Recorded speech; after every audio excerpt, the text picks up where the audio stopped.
Today, the Fine Arts Guild is ready for a beautiful program that I know these ladies, I asked them last summer if they would talk about the Norwegian monument. And we've been blessed with having that in our midst since 1995. Really? And we don't want to lose the history. And these two ladies, Virginia Kingland and Virginia Thomas, are the instigators of that. And I'm hoping that they can relay the information that they have collected for the last years about it. So here's Virginia Kingland and Virginia Thomas on the Norwegian monument. Okay.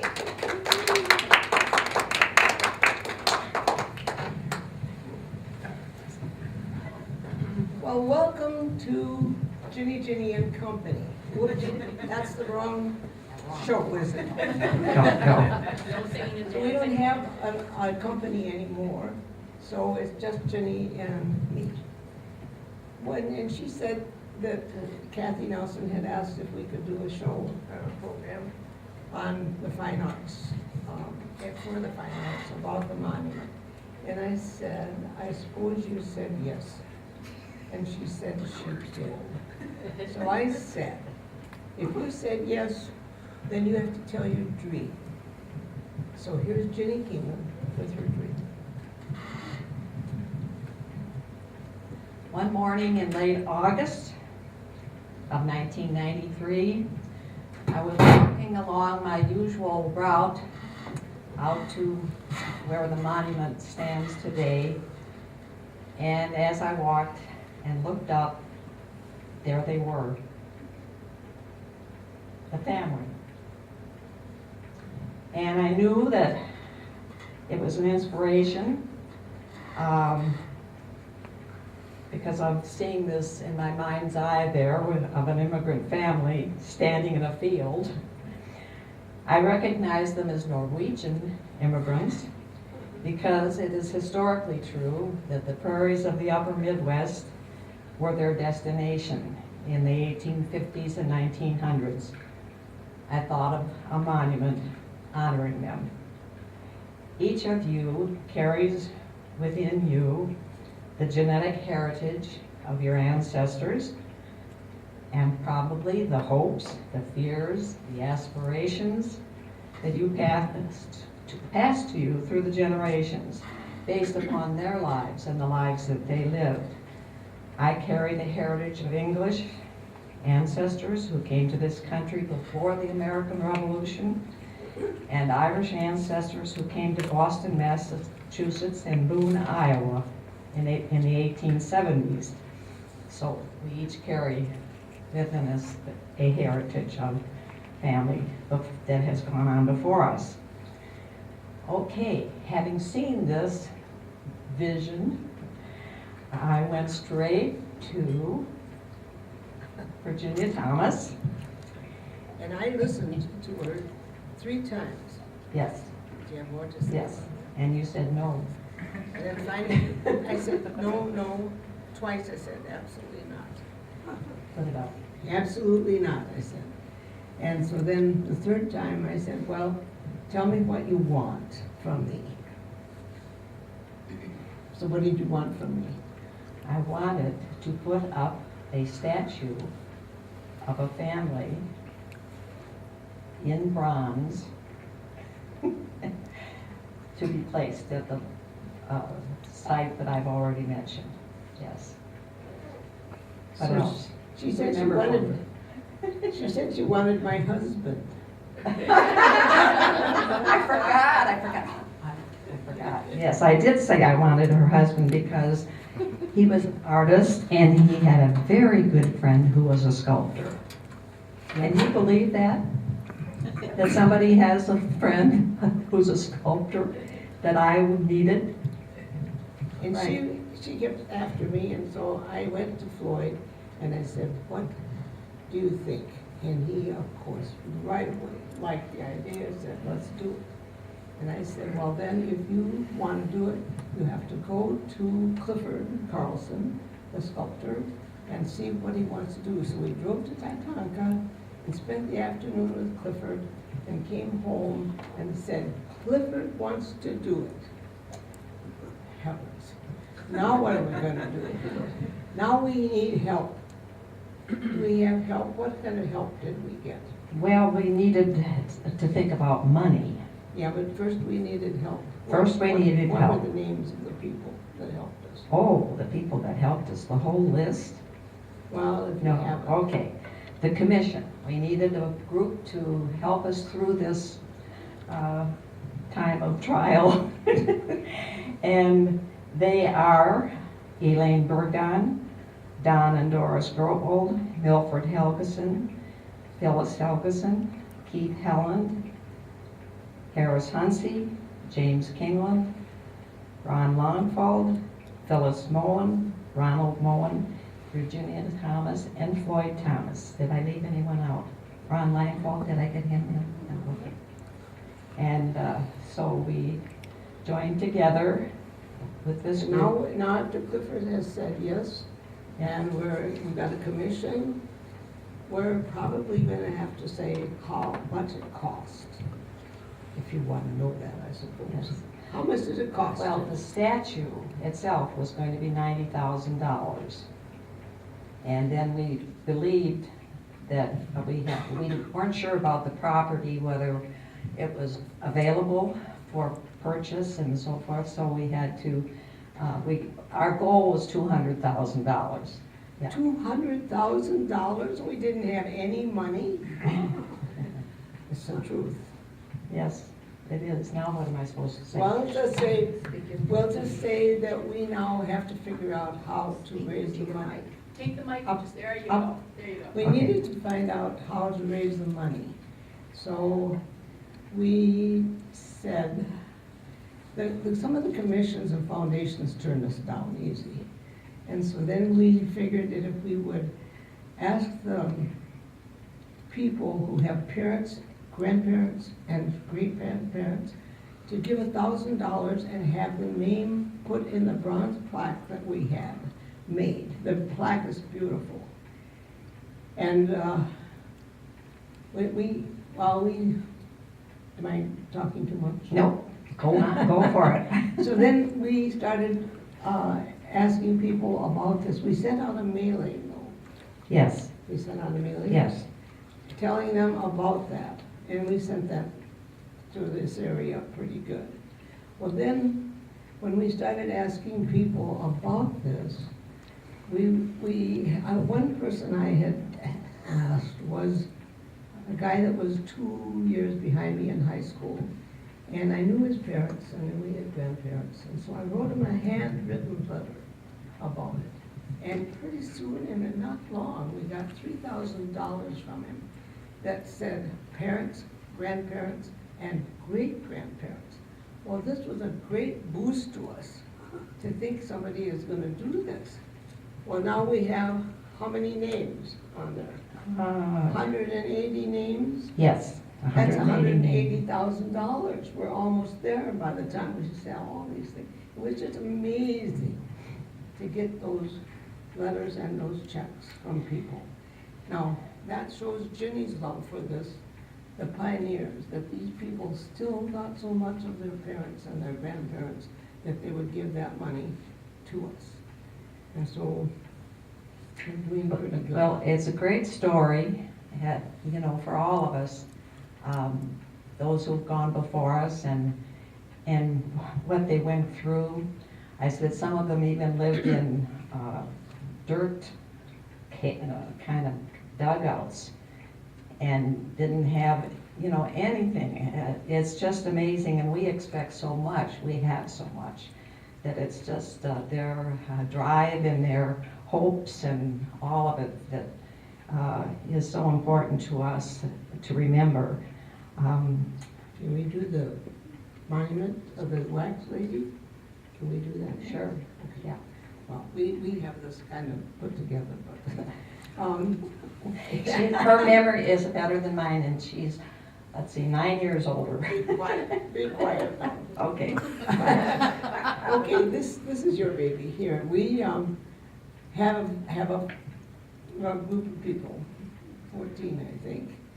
And Clifford is through with the wax lady. Now, this The work has monument- begun. Huh? I say the work has begun on Yeah, the statue. the work has Yeah. been done on the statue, and then he's doing the wax ladies in his studio over at Tatanka. Now, the bronze comes when he goes to Tucson, Arizona, that's a different thing. But the wax lady has to be perfect.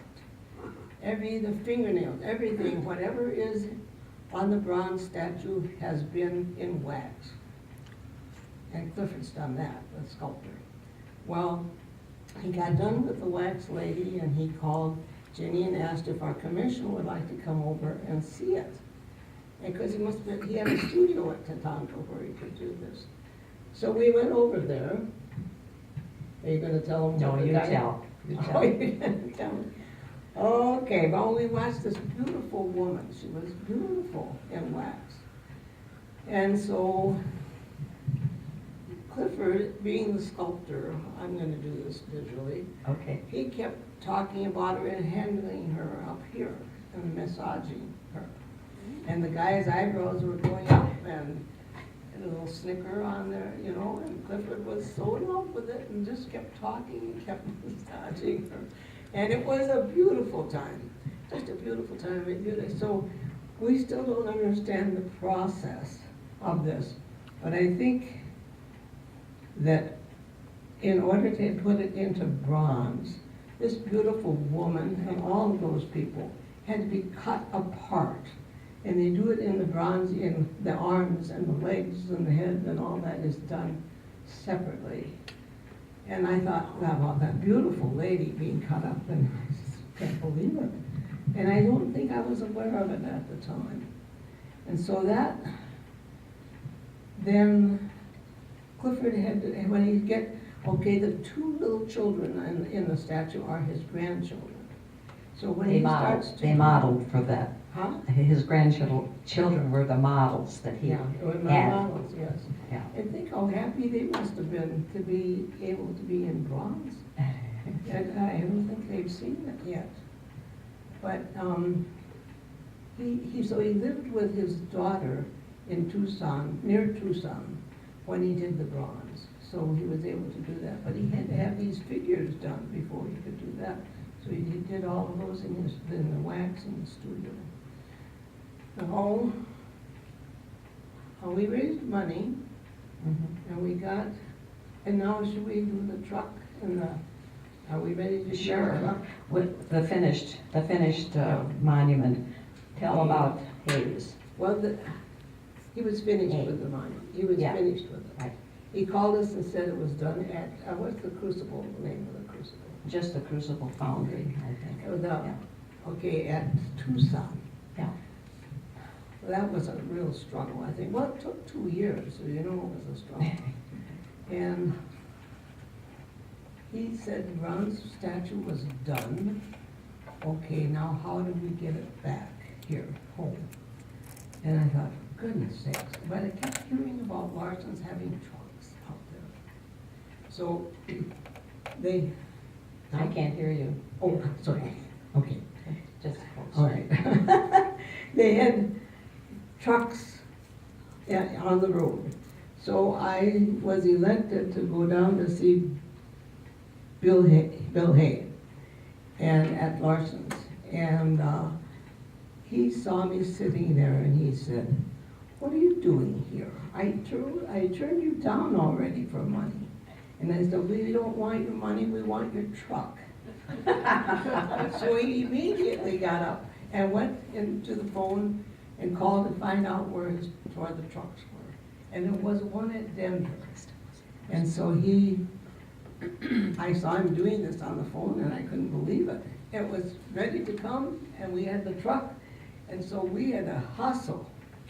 And when we were able to keep track of where the monument was, all the way home. And I even remember when it was at Buffalo Center. You know, it's just exciting to think it was gonna be here. And then Ginny's the one that saw them bring the crate. I don't know if you saw them doing it. What did you do? with It that? was swinging on a, what did I call that? Cable. Derek. Cable Cable. on a Crane. Crane. Yeah. A crane. Crane, good idea. Yes. Crane. And that was manned by Glenn Anderson. And I called Glenn just the night before last, and I said, this is a voice from the past. I want you to tell me about your experience of being in charge of placing this monument on its pedestal out at the location. And he said, you should have heard what no, you don't want to hear what I would be saying if I had messed it up. He said, I would have run for the hills because it was a very delicate operation. He was used to using the crane, of course, in his work for the city, but this was a different deal. And so it was fun to hear his response. He said, I would have been out of there if I'd messed it up. So how did they get a crate open? Was that, they was in the crate? Well, there were workers there that, I don't know who they From were. the city, Yeah, right? yeah, helped open the crate and get it in place. And of course, we also had the rock that had all the names on it. That came the same day. From the plaque.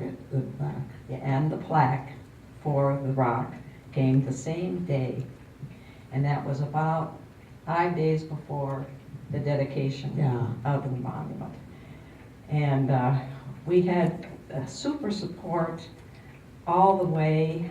I don't know how we convinced people, except that they liked the idea of remembering people that had, made it over here.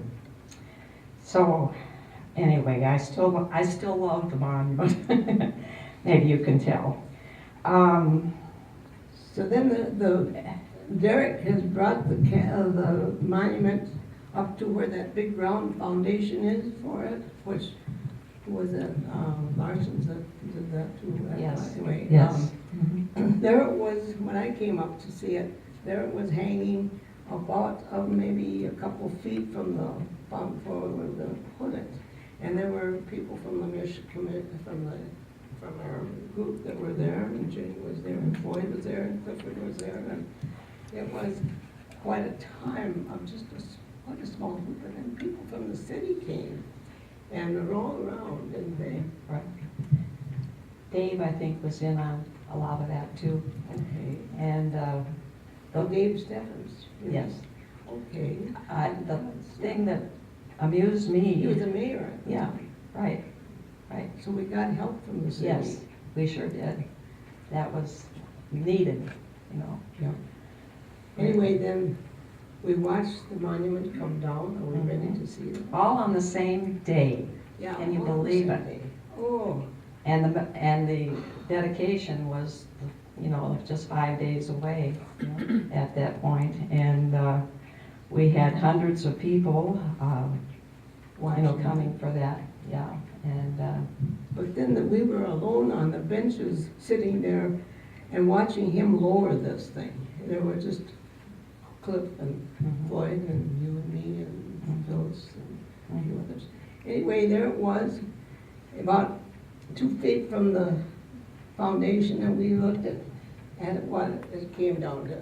1/2 foot, 5 inches, 4 inches, 3 inches, 2 inches, 1 inch. Done. We were done. It was exciting. There it was. yes, it was. And I don't want to intrude on that moment, but if I don't do it, I'll forget some of these other little things. And one was Milford Helgeson. He explained that he had rocks from Norway to line the parking area. He had rocks from Norway. Okay, Milford, Norway Township. So we had fun too. It wasn't all just, work and sweat, so to speak. Tell them about the flags. And the flags, The position of the flags. yes, the position of the flags was questioned by many people at the time, because as you come into the town, the American flag is on the far left, and then the Norwegian flag, wait a minute, what's Yeah, next? that's right, and then the state flag. Yeah, and the state flag are in a row. And everybody thought that was not correct, you know. And so we called my brother in Washington DC, and he went over to the Norwegian embassy and so on and so forth. But he also knew a great deal about flags. He was a senator in Illinois at that time.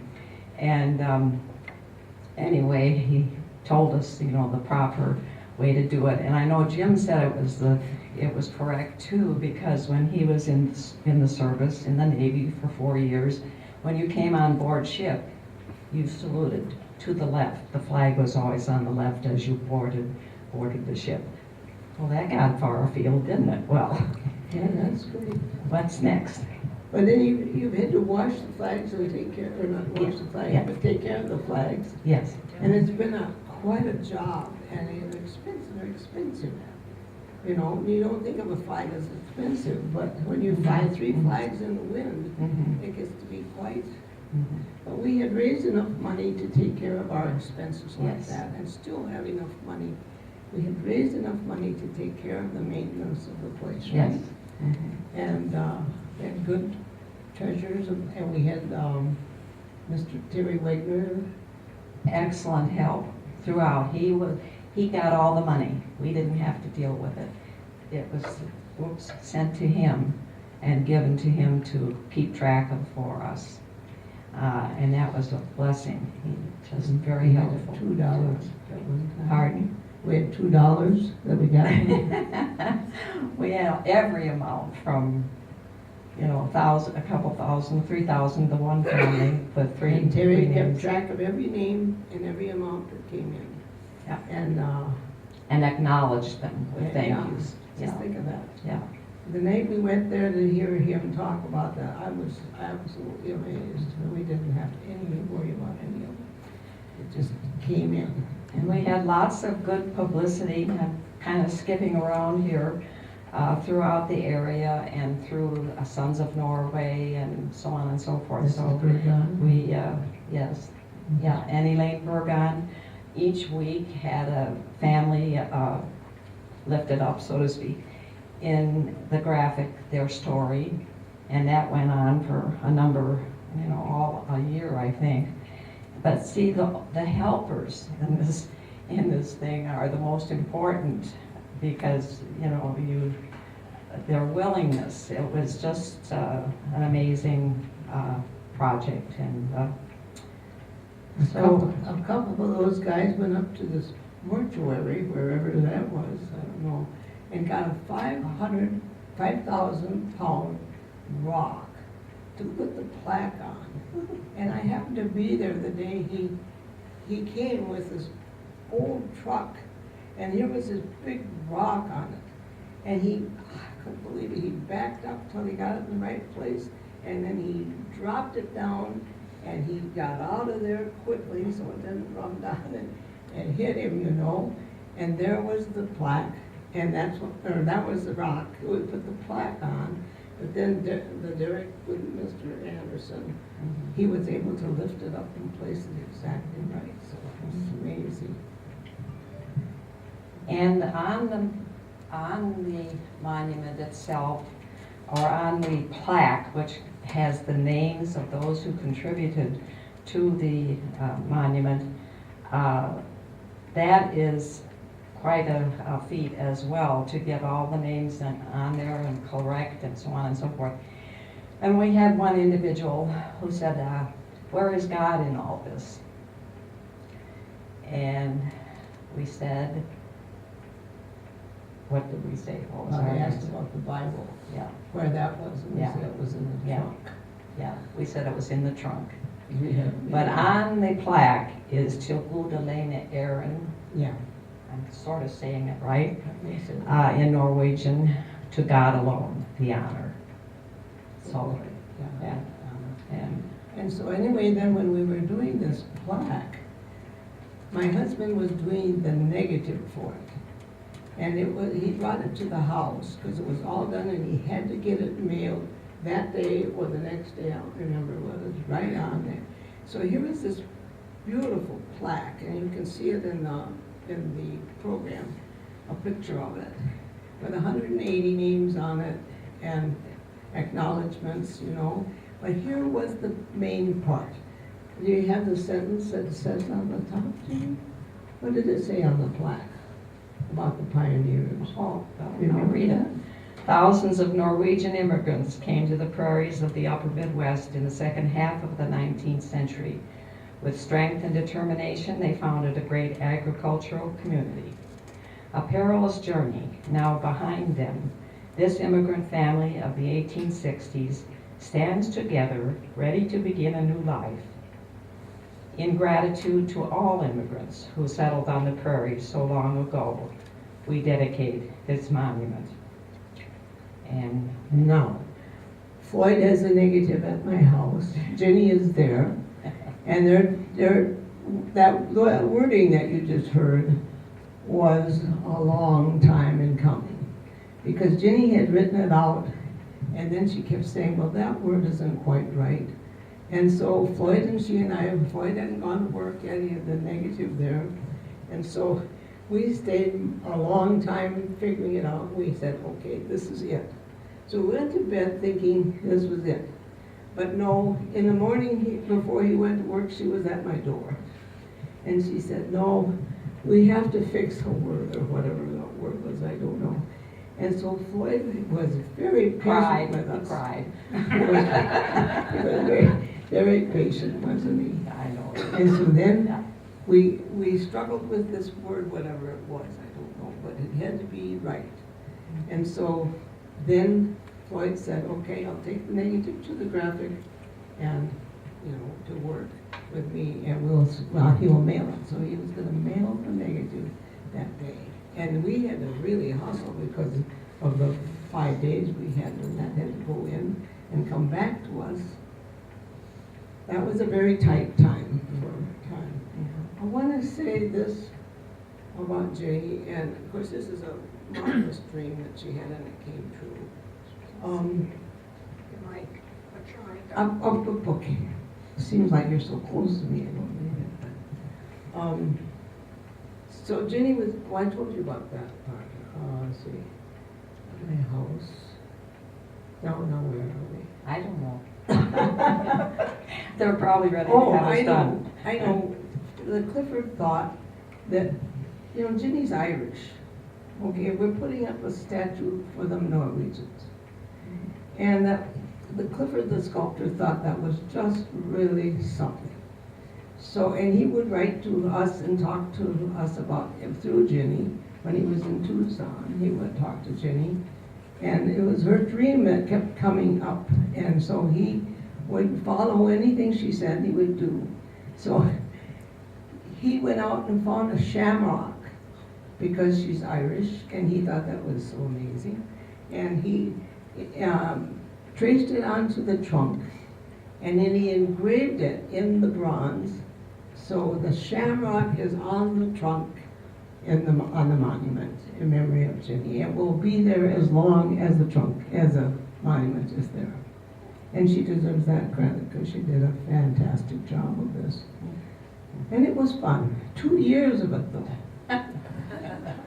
We didn't ever expect it to be 2 years. But it was. It took a long time in the foundry too, you know. And then Clifford was able to drive home to Tucson to his daughter, and was able to live there. So that was great. And that's where the 2 children lived that are on there. So that was good. So are we about done? We have Yes. anything more to say? No. Do you have any questions? Yeah. I have a question about the land and the wildflowers, and how did you come up with that whole design? Thank you. Thank you. That's exactly right. I'm standing on the line here. Okay. Yes, we determined that it would be a prairie as best we could make it. And so we had help from, I think someone came up from Ames at one point, and, you know, you wanted something that was substantial enough, which it would have been, of course, on the prairie. You wouldn't have had any wonderful, beautiful roses or something. And so we had help with that, and the kids from we engaged their help from school to help with the seed planting and or distribution and so forth. And what was the other part of it? The land. The land, oh, thank you. It belonged to Ronald Rowe. And so we had to seek him out really way back at the beginning of this story and see if the land was available to us. Virginia, can you step in on that one? Well, I know that he was, and I don't know the story exactly, but I think first they were going to charge us some money for it, you know, and we agreed to. But then they finally gave us the whole thing. I believe they gave us the whole thing. Well, it was 6 And they paid to put their 6 names acres, on. yeah. Yeah. I'm not sure, but anyway, so we got the land. So it was supposed to happen, I think. And we've saved you from having a come and go on the end of town. I can see that in these times, you know, that land would have been used in a different way. And so I'm glad that we're unique and we're not in the news anymore, but we have another wonderful, what do I want to say, monument in our park to all those who've served our country, and I'm grateful for that and the people that worked on that as well, because monuments do mean something. People can, you know, can remember that, you know, you're not the first ones here, and you're not, you know, but and by the same token, we are to do our best to keep these things in our memory, because to me it's obviously a very important part of my own life, and after all, I moved from Chicago to Lake Mills, Iowa, and I didn't even bat an eyelash almost. And I went to a program that one of the women's groups had in those early years, and it was called Bloom Where You Are Planted. And I tried to. That's it. Anything else? Would you tell the date of the dedication and tell about the dedication, please? The dedication had how many people? 2,000 people. I don't know. Come. Well, anyway, the gym was full, and the governor came, and the sculptor was honored, and oh my goodness. Our community chorus sang. Yes, and Kathy doesn't even remember, but she had a solo, and it's right in the program. It's in the program. I'll show it to you. I think they should also get a picture of the program on the video also, both sides of the program. Sure. Sure, there's lots of Sure. them over there. But who was what was the date of the dedication? The date of the dedication? The date of the dedication June was 4th. October 8th, Okay. 1995. Yeah. And who all participated in the program, if you would just read that off? Oh, let's see here. Well, we can just tell her. Yeah, It was the okay, governor and Clifford. Which governor? Oh, Governor Branstad. Branstad. Yeah. Oh, definitely, he was. Yeah. Yes, definitely. Yeah. And then, let's see, well, Clifford spoke very well. Mm-hmm. And Jenny was very interested in that, and who else spoke? Well, who else spoke? You spoke. Yeah, well, yes, of course, yes. I think that I would be can't. it. Clifford was very precious in that. Well, Scott Growold performed the prayer that day, or gave the prayer. Tell him I guess about, that's about it. tell him about the crate when they said he was still going to be in there. You remember that? Oh, yeah, that was the man from the foundry. Yeah. You tell it. I don't know if I remember it right. But he was the man from the. A warning came. Be very careful when you get the crate and when you open it, because Cliff may be inside doing just one more thing. It was Anything else? really a very precious moment. The whole thing was good. And Ginny was saying that Kathy Nelson sang a solo that day with She the did. choir. It's in the program.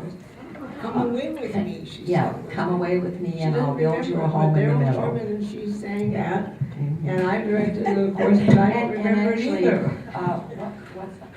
the teacher was the man that sang. Daryl. Daryl, Sherman. yes, thank you, Daryl Sherman. You sang that together. You look at the program, believe me. But anyway, the community was very supportive, and I think that should about do it unless you have questions. I'm sorry to keep asking, but, Keep asking. okay. Would you explain about the artwork that Floyd did Okay. to help with the whole process? Yeah, well, my husband was an amazing artist. I didn't even know that when I married him. I mean, he went to the school in Chicago and graduated from that after we were married, and he was a good illustrator. So now that's why she wanted him at the beginning. We needed an artist, and so he painted pictures of the monument after it was done, and we sold those for $500, I believe. We got them, they could get $500. If they gave $500, they got one of those.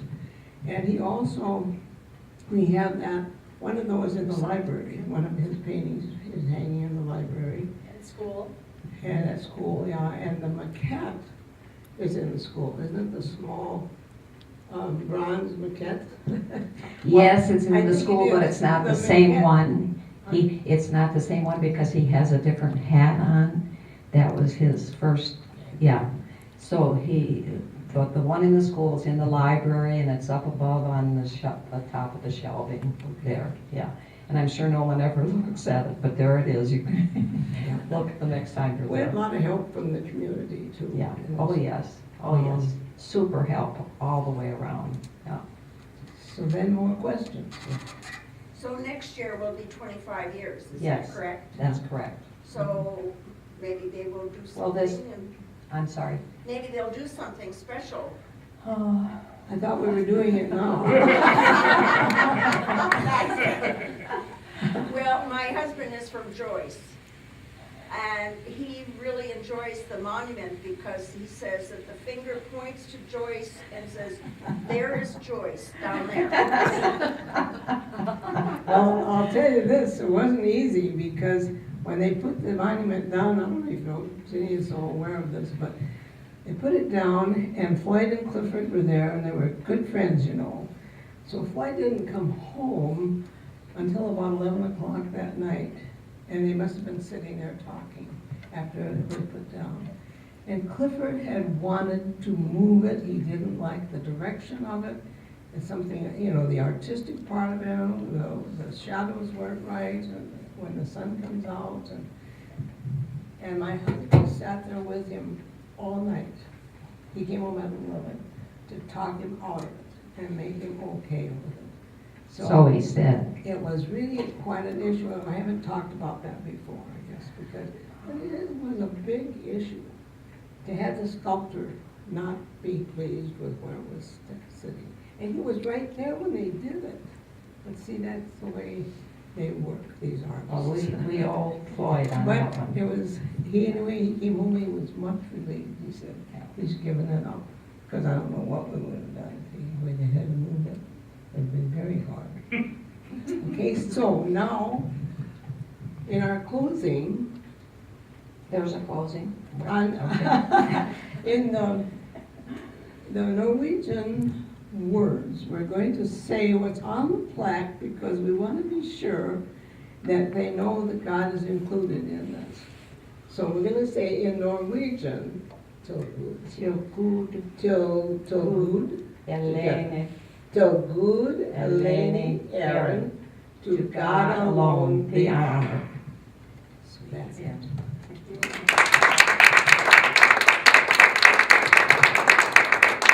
And we're still speaking after all these years. I know it. Thank you for all you did. You're very welcome. It was quite a chore, but it was interesting. A labor of love. A labor of love. Yes, it definitely was. Well, I didn't want to love it at the beginning. I had just gotten through at the schoolhouse, raising money for the auditorium. Yeah. And I thought, I don't want to raise any more money, but we raised it really well. It's just it's just amazing how people thought so much of their parents and grandparents that they would put $1,000 name on there. And there were all the years of community chorus, and we thoroughly enjoyed all of that. And today it came to my memory that we were in the Capitol at the chorus down for maybe one of the inaugurations, I'm not sure, but Yeah, it was. we were in the Capitol building here in Iowa, and the news came that we were invading, or not invading, our troops were going into Iraq, right? And we sang, God Bless America, on the stairs, Yeah. or was it, maybe it was one of the other.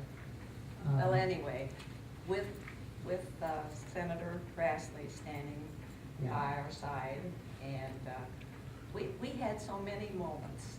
I just have to thank, everybody who was responsible, and those who responded, which, We have many pictures of the city helping us, and I want the mayor to know that the city really did help us. The day we uncrated that thing, and there were many, many people there, so it was just really a wonderful thing. So we had help, but we worked hard at it. Thank you so much. Thank you. So good, Eleni, Aaron, to God alone the honor. Okay.